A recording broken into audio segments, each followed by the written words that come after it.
I wanted to ask about relationships that when how can people accept their faults during arguments? Yeah. How can people accept their faults in a relationship?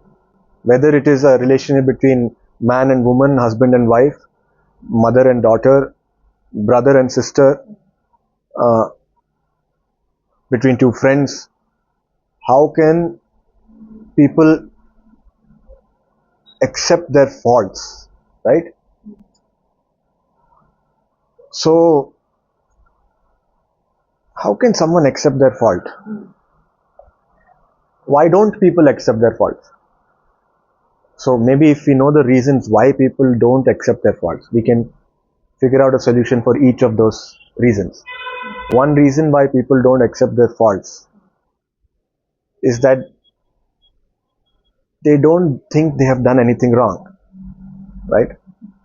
Why won't I accept my fault if you point it to me? Because I think I haven't done anything wrong.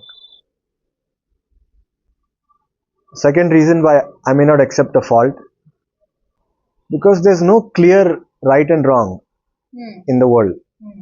What's right for you may be wrong for me. Hmm.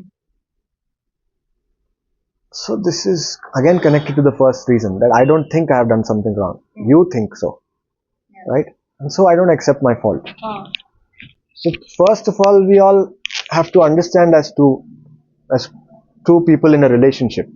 Any two people in a relationship must first come with the understanding of the yogi that there is no right and wrong in this world. There's no right and wrong. Hmm. And yet this person says that I made a fault. There's a fault I've committed. How will I accept my fault?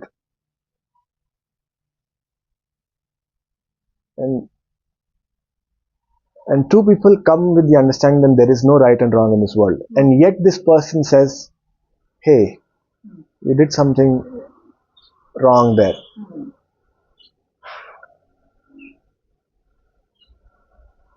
Well, first of all, you two people are clear about the direction in which your relationship is moving in terms of values, which in a deeper sense is dharma. In a relationship, two people, despite knowing that we're living in a universe where there is no right and wrong, we still have a way to conduct life according to dharma. Because if we don't have dharma, then life is just uh, baseless. There is no right and wrong, there is no meaning to the world. So anyone can do anything at any time. Yeah. I might as well go murder someone with a knife, and it's not wrong because this is a meaningless universe. But will I do it? I don't act in this way because my human nature does not allow me to go and harm another being. Why? Because I wouldn't want someone to come and harm me. That's all.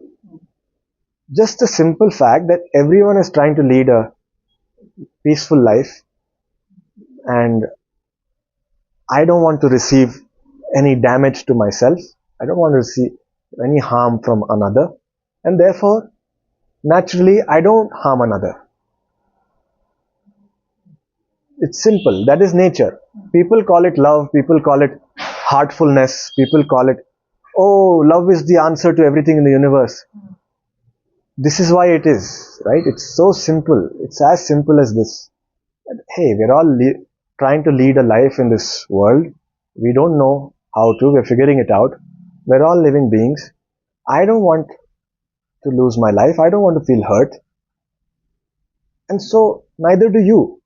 I won't harm you. And neither would you harm me. This is love. This is the way a person functions with love in his life. And it's not about love towards one person. Generally being loving to everything, to every organism, plants, trees, birds, animals, human beings. This is a person who's suddenly come into uh, living in harmony with nature, and you might call this person full of love. You might call this person enlightened, you might call this person awakened, or having too much heart, but we refer to these people as yogis. Okay, the yogis are the people who live according to dharma, and they understand very deeply that dharma just means to live in harmony with everyone. That is the way to lead life in this universe, right? Yeah. Otherwise, people can always argue there's no right and wrong. Who are you? Why should I lead life with love? I'll lead a life of violence. I'll hurt everyone. Go ahead. Go ahead, and nature will very soon take you out of existence. In Devi's universe, love is what allows you to live. If you don't have love in your life, go ahead, be violent with everyone, and see how quickly the world ends your life.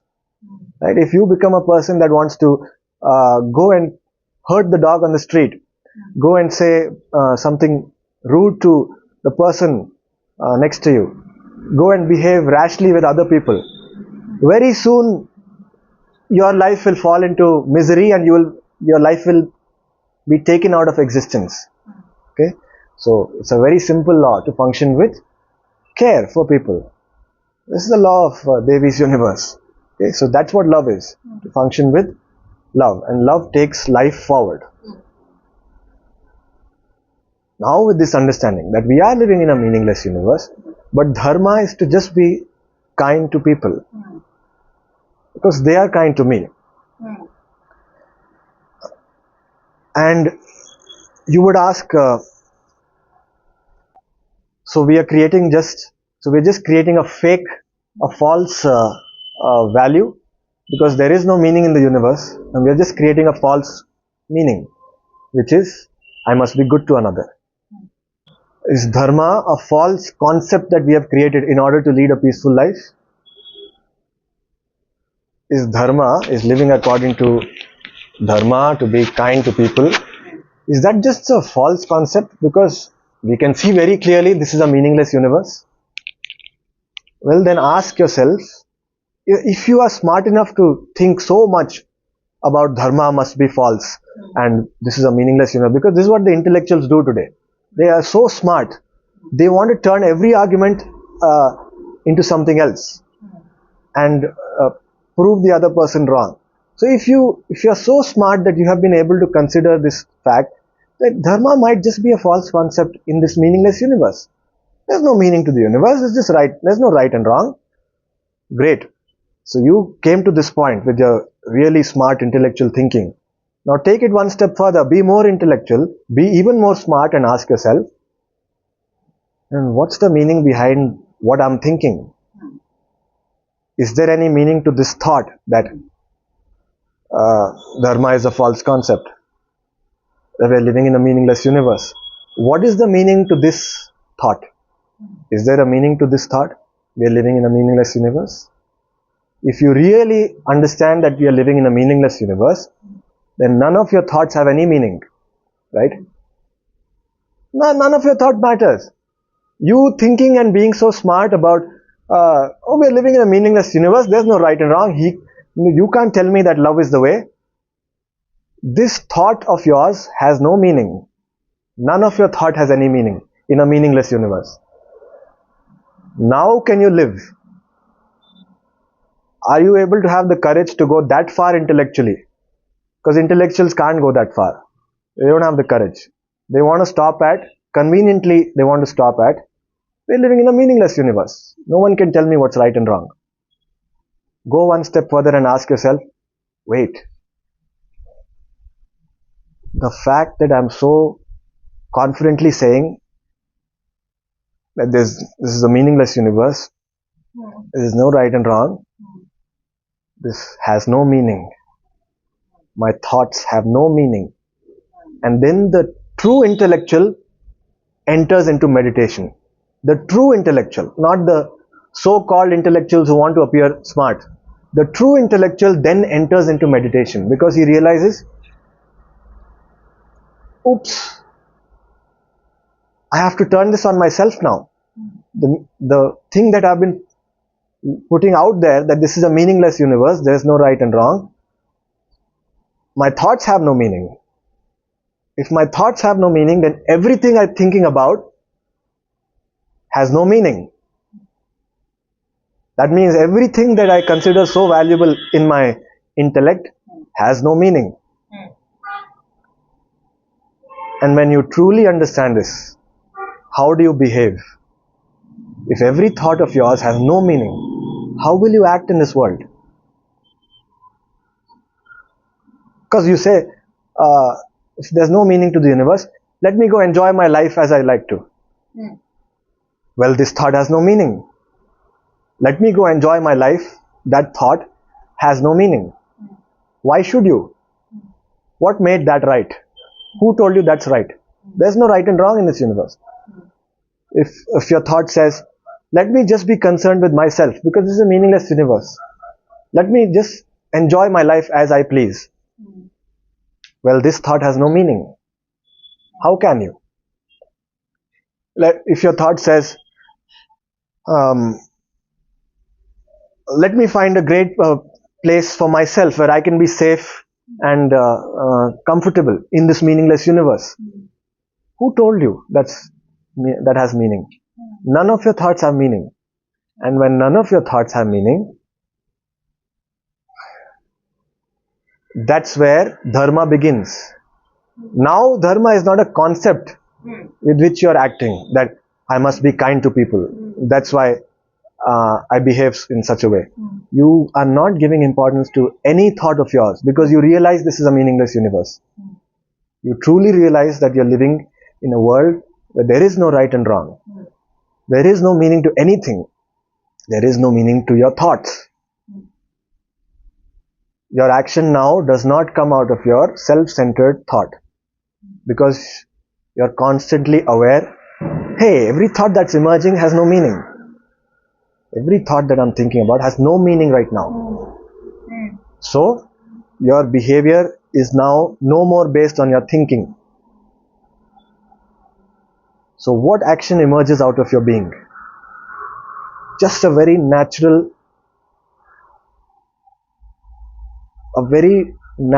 action emerges out of your being, not based on your thought.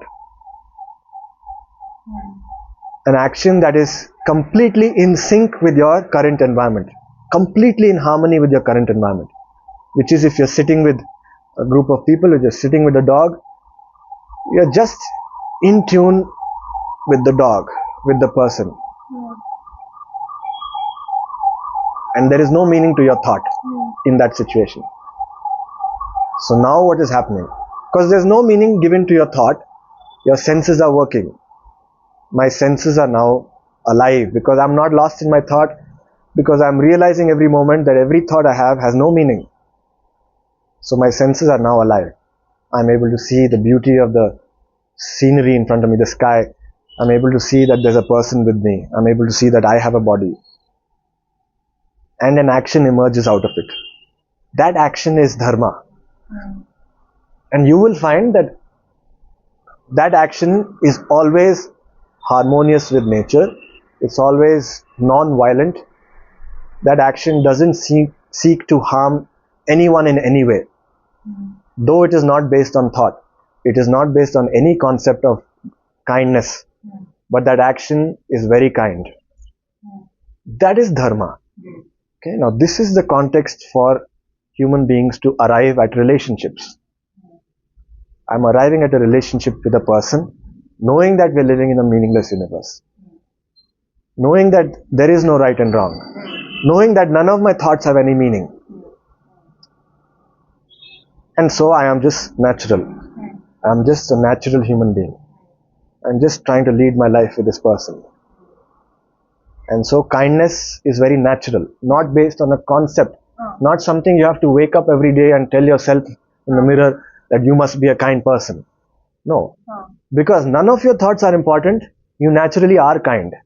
You don't give importance to your thoughts, you're not a selfish person. So what are you? You are naturally kind. You pay attention to other things as well. You're not only caught in your thoughts. Your senses are alive now. You're paying attention to everything, not just your thought. Now when your senses are alive, it becomes very easy to accept your fault. If someone points out hey, what you're doing here is hurting me, becomes very easy to just see, oh, how I'm behaving is appearing rash to them. I'm sorry, that's my fault. So easy. No argument, no trouble in accepting what I did that hurt them, because I clearly see the fault is not based on right and wrong. The fault is based on what's hurting someone. That's it. I'm not trying to think about things so deeply like there's no right and wrong. How can he point out that something is my fault? It must be their fault. According to my understanding of the world, what they did is wrong. According to their understanding of the world, what I did is wrong. There is no right and wrong. So I'm not at fault. I'm not thinking all these things because I realize all my thoughts are unimportant. All these thoughts are just conditioning from the past. Too many books I've read, too many movies I've watched, and that conditioning is speaking in my head. So I'm watching. Oh, your thoughts are invalid here. They don't have any meaning here. What is really taking place is there is a human being who's feeling hurt by something I did, or who's affected in some way by something I did. So with my senses alive, I just notice and I say, I'm sorry. I accept my fault very easily. Okay? This is the way to accept a fault. Okay? This is how a yogi accepts his fault. So that means it's just that your thoughts do not become so important, It's like you drop the value of it so much and pay attention to what the other person is saying and what's hurting them. That's it. You're not trying to pay attention. Because trying comes from a thought that, oh, I must be a very kind person. I must pay attention to what they are saying. That's a thought. You're not trying to pay attention to them. No one says that you should pay attention to them. No one says you should pay attention to your thoughts. Don't give importance to anything. Don't give importance. Don't create value that something is more valuable. Don't create this measure. And then your thoughts have no meaning. What you think about the world has no meaning. So this person is telling me that they're hurt by me. Alright, right now in this situation what I'm doing is hurting them. Okay, let's figure out a harmonious way to live with each other. Right? Maybe you're taking my tone in an unnecessary way. You don't have to. Maybe I'm behaving in a way that does not match your existence. I don't have to. I'm very open to accepting my fault. That's it. That's all. This is how you live as a yogi.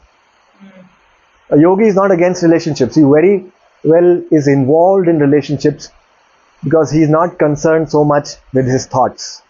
So he is in harmony with everything around him. Sometimes you'll find yogis who are in relationships, but they seem to be giving so much time to other people because that's just how they are.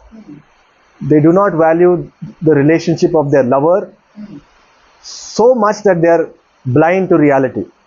Reality is that we are living in a meaningless universe. And so their senses are always awake. So they respond to everyone respectfully. And if they meet a partner who is also a yogi, then that partner very well realizes why this person is behaving in such and such a manner. And so they won't seek unnecessary extra attention. And that's a very harmonious relationship. You're not seeking anything from the other person. You two are just living together because you are yogis and you function in harmony. Right? So it becomes so easy to accept your fault if you realize that dharma comes when I stop giving importance to my way of thinking, because my thoughts have no meaning in this universe, in this vast, infinite universe created by Devi. The burden that I put upon my mind with my thoughts, that burden has no meaning. Drop the burden, become free-minded, and when you are free-minded, your senses are eternally awake. And the Yoga Sutras clearly say that there is no suffering and there is no misery And there is no doubt about anything in life when your senses are awake, when your indriya senses are awake. There is no doubt about anything in life. So it's not philosophy that makes us arrive at this way of life that has no meaning. Your senses being awake is you actually living the truth that life has no meaning. Huh? And that life which has no meaning, which you live with your senses awake, is an absolutely wonderful life. It's not the nihilistic life that people are thinking. Oh, if life has no meaning, my life becomes so dull and without substance, and it's just a dead life. No, in fact, the exact opposite takes place. When you truly start living the fact that life has no meaning, your senses are completely alive, and you actually start experiencing life, which has no meaning. So that's the real meaningless existence, not the nihilistic existence. Okay. It's a really, a great flow you've given Yeah. About what I've asked. Yeah. So that's how you engage your senses Yeah. to understand how you understand that everything is meaningless, and then you bring dharma into the scene. Then you drop your thoughts, the importance you give to them. Yeah. Then you're keeping that aside, you're keeping your ego aside. We call it ahamkar. In yoga, ahankar is ego. So you drop your ahankar. And then that's how we that's how we become capable of understanding the other person's pain, not forcing also. No, people use the terms empathy. You need to develop empathy. You need to develop sensitivity to the other person. You need to be more mindful, or they try to coach themselves into relationships. That the certain coach taught me that when someone points a fault to me, these are the 3 things I must do. Well, all of those things come without effort, without even thinking about it. If you are living a life of dharma, if you truly realize that this is a meaningless universe and my life functions through dharma, then empathy is a real thing, not a concept based action. You don't show empathy as an act, because most people show empathy as an act. People are so caught in their heads today that in the 21st century, empathy has become such a buzzword that every time the conversation takes place, people are first thinking in their minds, oh yeah, I'll be a very kind person if I show empathy. Let me sit and show this person that I'm being so empathetic to them. They're operating out of a concept in their mind. But if they really understand that all the concepts in my head are baseless, there's no meaning, then your senses are listening to the person and actually showing empathy without trying to show empathy. You are a real empath when you don't try to be one. You're a real healer when you don't call yourself one. As soon as you call yourself a healer, you stop being that. People should understand this. Empathy is a form of healing, and when you tell yourself every day that I am a healer, you have stopped being one. When you tell yourself I am nobody, you are a healer, because then you pay attention to the other person naturally, not because you're telling yourself I must pay attention because I'm so such a big empath. I am showing this person, I'm giving them my full attention. That's all useless. It's what I think I'm getting what you're saying, because if you truly are something, like if you are like an athlete or you're playing a game, you just show it in your actions. You don't have to announce it to people. You don't have to announce it. You're flowing with it. You're in a flow state. It's just happening. Yeah. Okay. The flow state comes when you think nothing of yourself. You're the lowest of the low. So you give no importance to your thought. Then empathy comes, because you have the space. Your mind is empty. Your mind is empty to receive. That's empathy. What is empathy? Empathy is putting all yourself aside and to step into the other person's shoes completely. The whole space of your mind can absorb what they're feeling, which is what it happens. That's wow, that's amazing. But because you brought up empathy, I wanted to ask. So it's great to be an empath, but this sometimes tends to be a problem. Like I've observed as a tarot reader and people around me that you kind of tend to just take on too much of the person's emotions and then you're lost in those emotions. Yeah. Where and how can one person draw boundaries around this? Yeah. So there are two kinds of empaths. One who is trying to be an empath, and two who is truly an empath, who can't help it, who's been born with those neurons, mirror neurons they call it nowadays. So now the first kind of person who is trying to be an empath, who wants to be so kind to people, and they have created a concept in their head about being an empath. Uh-huh. So all you need to do is become a yogi and realize that we're living in a universe of Devi, which is infinite, and none of my thoughts are important. My need to be an empath is not important. This struggle to become so kind to people is not necessary. Nothing is necessary. So you stop being an empath. Then becomes the beginning, then is born true empathy within you. And you don't have to try. You really become an empath. Then there is a second kind of empath. This kind of person is really born with the ability to step into people's shoes, to really absorb people's feelings. They are so sensitive. They can sense every little feeling that the other person is trying to convey. Maybe it's the way the neurons are structured, or they've been born with it, but it can also be developed, by the way, this extreme form of empathy. But now it's reached such a heightened state that they lose themselves. They lose themselves in order to understand the other person's emotion. They're feeling the other person's emotions so deeply that they lost their sense of being. Okay. This is also not operating in your senses. Too much empathy is also losing your senses. Because you got so caught in your head with the other person's emotion. You're still in your head. There's one person who's selfish, who's always thinking about himself. There's another person who's selfless, who's always thinking about the other person's feelings. Both of them are not awake to their senses. That's why the yogis say, do not be selfish, do not be selfless. Okay. Both are delusional states of mind. They are not awake to reality. So this second kind of person who is so sensitive that they lose their lives over other people's struggles, they have to practice meditation. They have to learn how to be present in the moment, be grounded, just be using their senses, not be caught in their emotion. They really have to pay attention to how their brain gets caught in an emotion and notice that this has no meaning.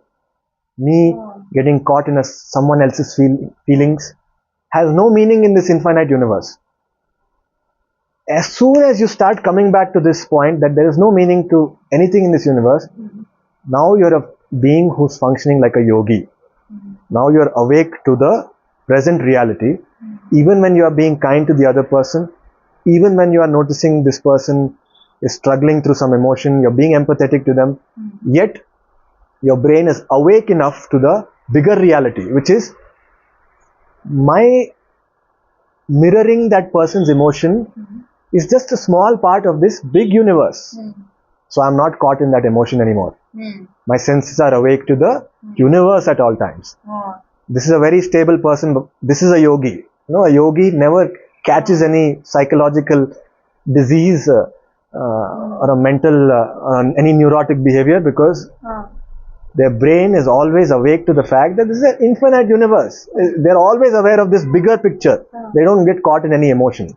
So the second kind of empath, who's truly sensitive, who really is an empath, needs to really practice living in reality. Always notice, am I being too emotional now? Does this emotion have any meaning in an infinite universe? And then the brain will naturally expand to the infinite universe. And then they won't lose themselves. They will be steady. They will be like the one who handles the situation, who handles the person who's emotional, who empathizes, as well as doesn't lose their own flow of life. Wow, that is such an incredible Yeah. uh, insight that you just provided is because Yeah. I've never heard this before at all, Mm. but it's just really amazing to hear from you that they should actually, what you told about the actual, like really sensitive empaths, that they should actually bring themselves back to their senses, Yeah. and that's how they can be stable and And they help can the other person. so that they can that is just such an incredible thing. I've never heard this before because you know what usually my understanding used to be of empaths is, oh, that's just them using their senses really well, and that Mm-hmm. they're so sensitive. Mm-hmm. So what else could happen beyond? And Yeah. you know, Because look, empathy is another thought process. It's not senses. mm, Empathy is just you using your senses to absorb information, but then getting caught in a deep thought process, absorbing their state of mind. So you have to develop the skill, which is what yoga is about. This is the skill of the yogi. He's able to use his senses, absorb what this person is feeling, notice that this is the thought process taking place in my brain, while all the time still having his senses awake to the infinite universe. so that makes me a little curious because you told meditation will help Yeah. people like this. Yeah.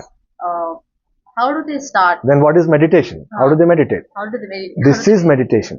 You know, when we use terms such as Shiva and Purusha from the Yoga Sutras, which is the same thing as Shiva.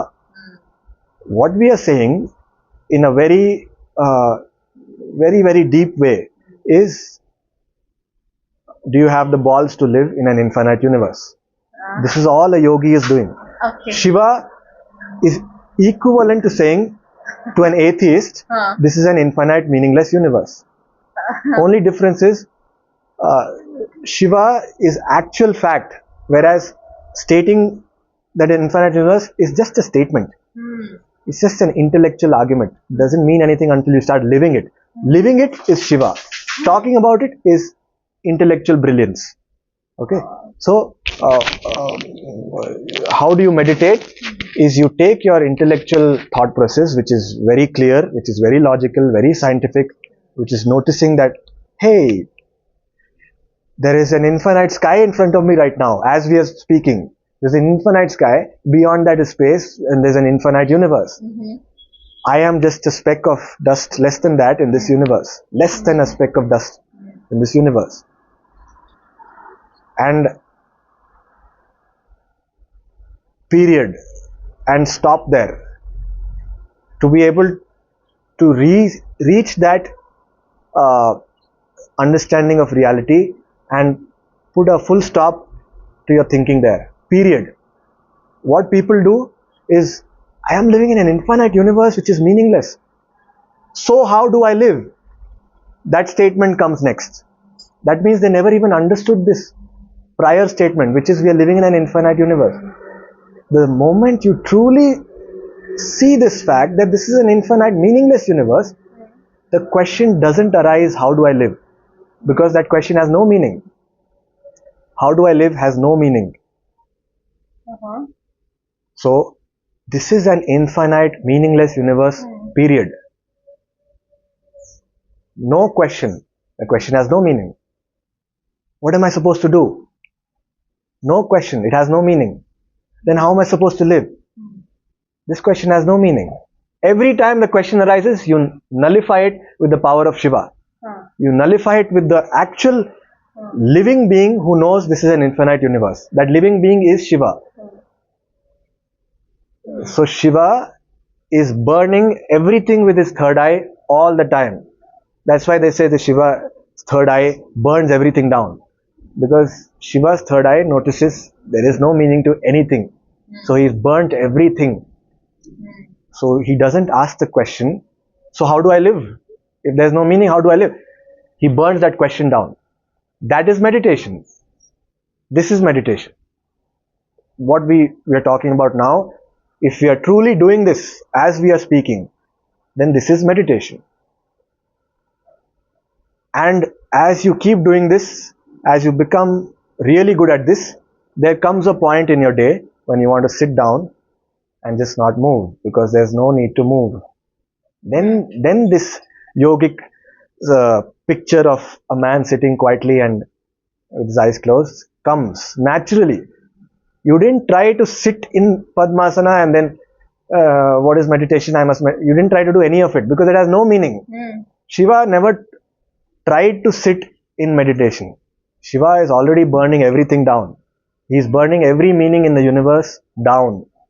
No meaning to anything. And then meditation begins. With your eyes open, begins as you're doing your thing. But when you're doing your things, you're noticing there's no meaning to any of it. Therefore, you become a person who is not in a hurry, who is not trying to achieve anything, who is not craving for anything.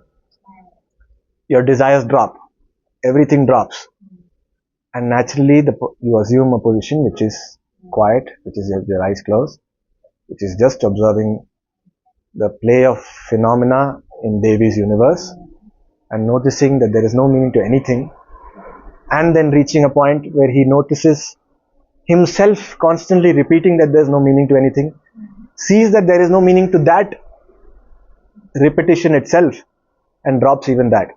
Then comes a silence, which the Yoga Sutras called Chitta Vritti Nirodha, which is real silence, which is dropping everything, even the thought that I must drop everything.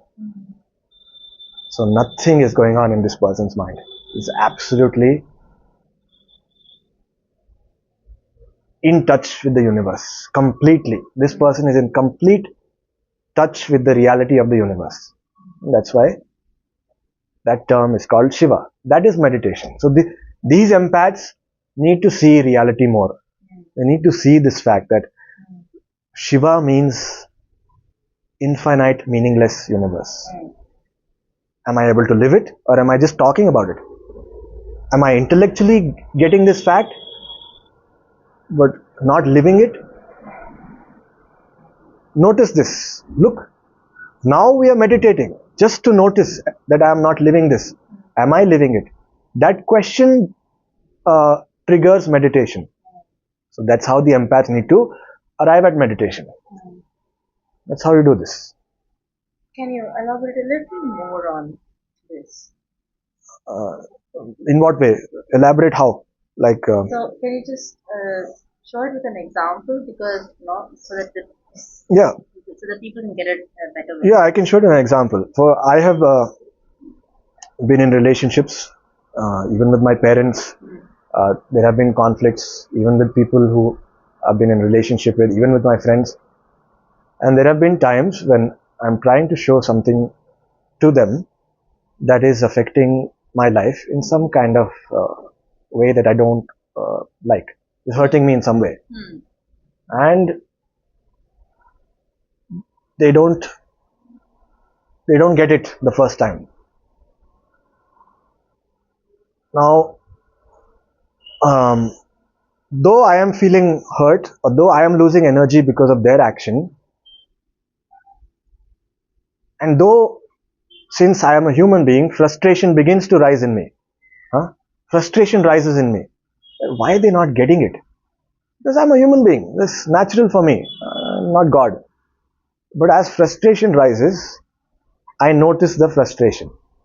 My mind enters into meditation and notices your frustration has no meaning. This person in front of you, realizing what they did, might help you live in this harmony of meaningless existence.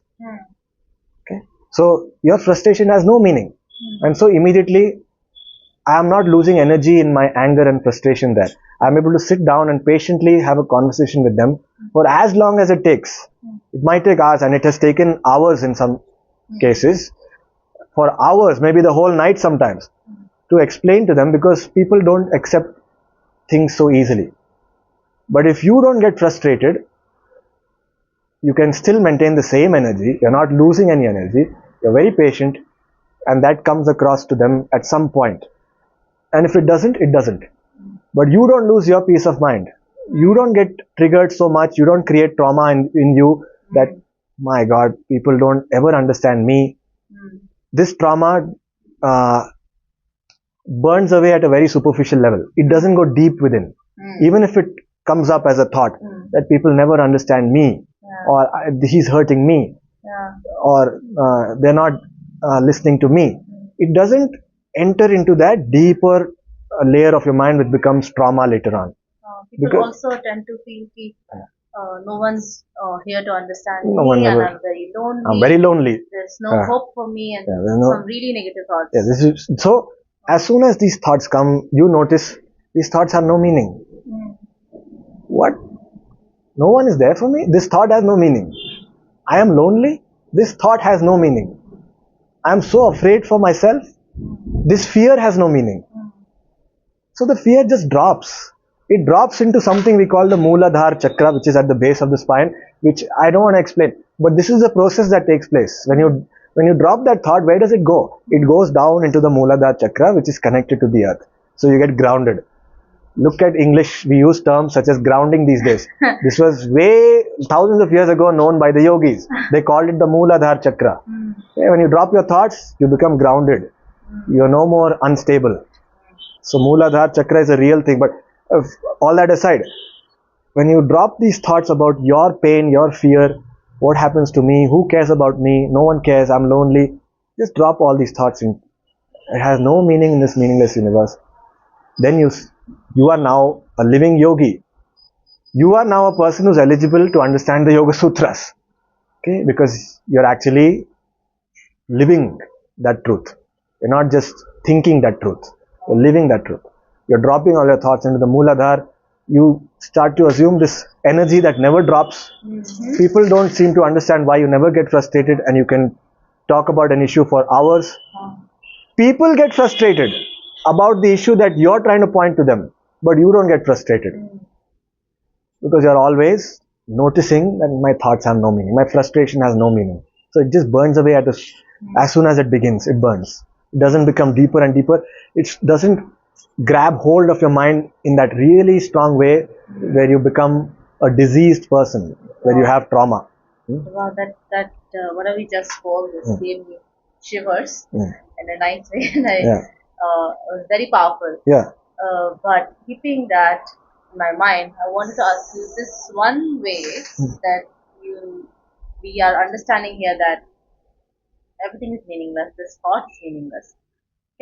Is it, don't you think it's possible that someone can feel that since it's so meaningless, why should I even keep doing this? Yeah. Why should I even keep talking to this person? Yeah. Why can't I just ditch them and just move on from that? Yeah, because you can.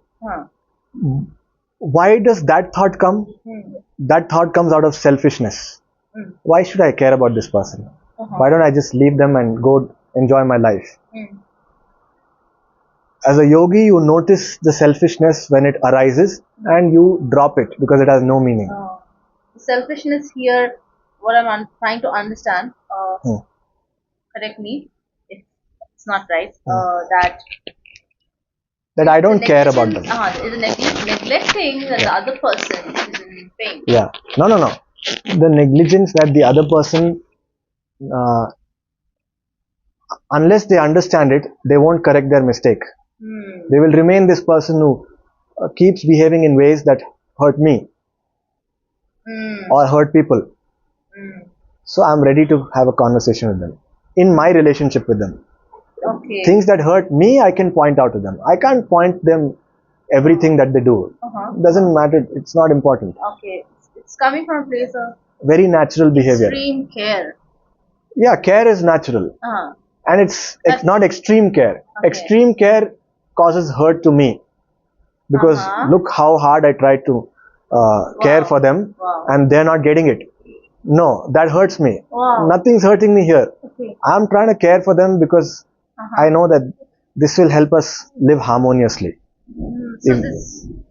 That means it's just one needs to get into that such a flow-based mindset that all of this that shouldn't feel like you're following steps from a manual or a coach. Never. But it's just coming out of you just being, you just existing. Yeah, all those coaches derived these steps because they were able to live in this state of being. And then they,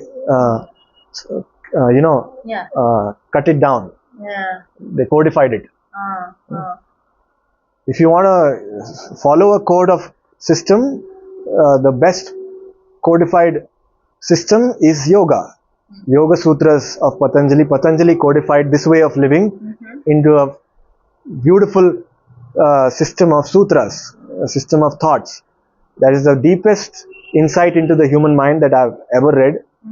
If you want to follow a code of conduct, follow the Yoga Sutras, and you'll enter into this meditation all the time then. Love to talk about the sutras Yeah. sometime. Yeah. Anyway, now we can still stick to what we're talking about, which is you don't give your time and energy to people because you are hurt by them. In fact, you're not hurt at all when you live in this state. You're only concerned that this harmony is breaking if this person doesn't get this point. This harmony breaks if I don't correct my fault. So I'll correct my fault. What harmony? The harmony that we're living in an infinite, meaningless universe. That's the harmony that your brain has to live with all the time.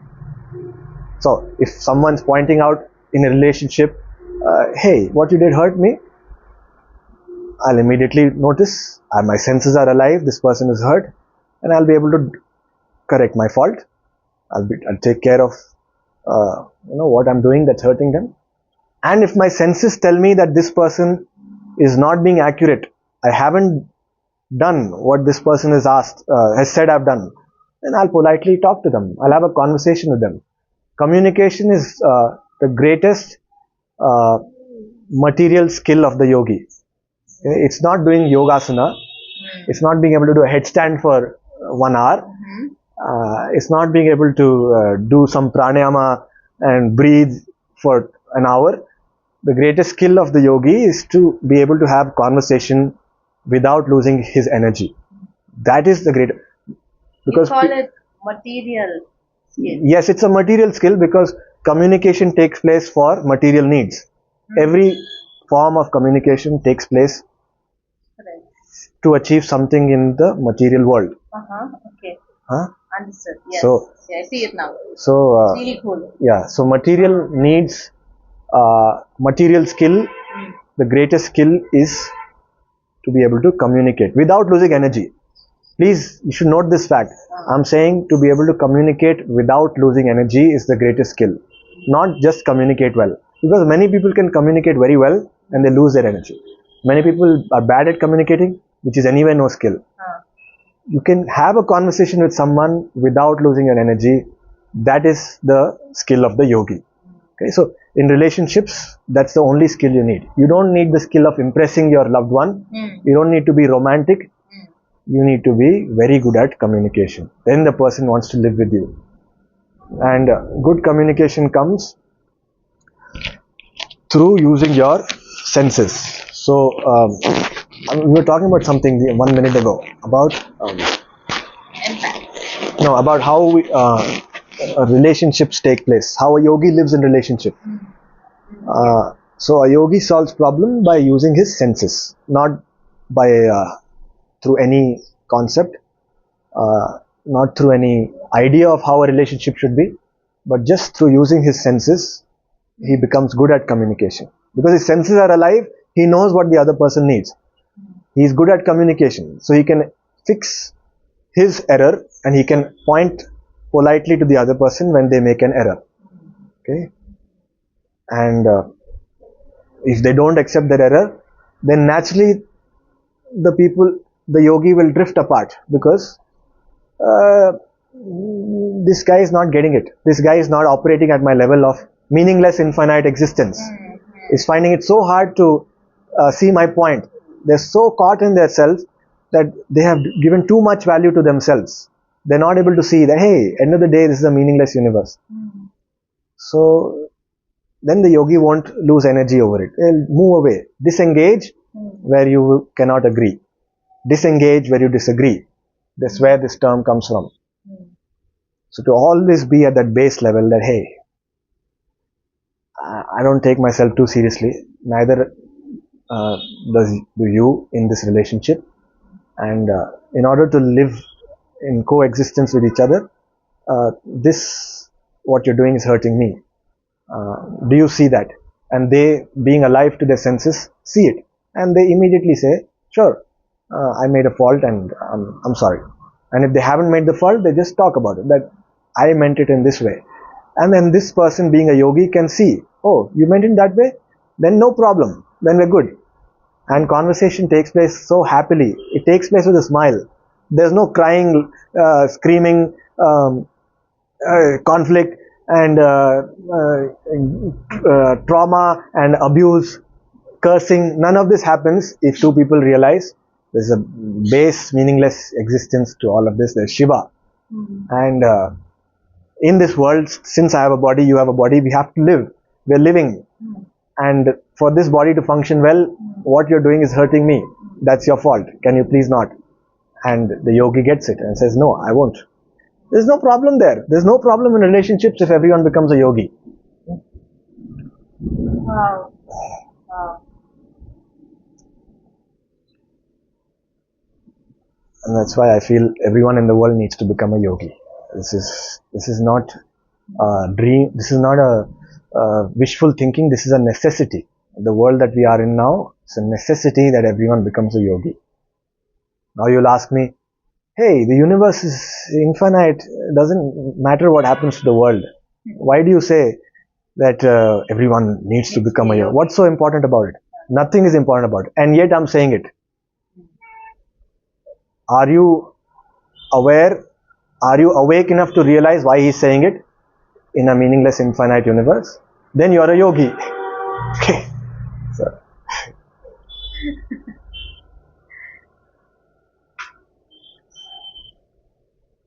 What else? What else about relationships? We're at 55 minutes, so we can stop now. 1 hour.